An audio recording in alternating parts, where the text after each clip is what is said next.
Sono episodi davvero scioccanti, soprattutto queste modalità di incidenti, no? Lasciano pensare.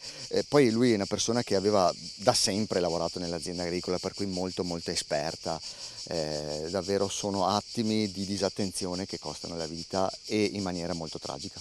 Un mestiere a cui aveva dedicato tutta la vita. Flavio De Guglio, 62 anni, 63 ad agosto, gestiva l'omonima cantina a Barbarano Mossano.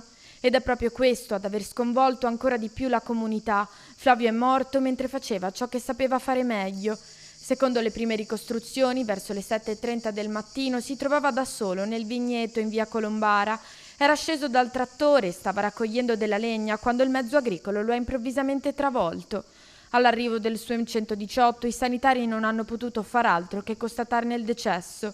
Sul posto i carabinieri e i tecnici dello Spisal di Vicenza. Sono ora in corso gli accertamenti per chiarire l'esatta dinamica dell'incidente. Una persona nota e conosciuta in paese, in particolare nella comunità di Mossano, era titolare di un'azienda vitivinicola, da tantissimi anni gestiva questa azienda, gestiva i vigneti di proprietà ed in sua disponibilità.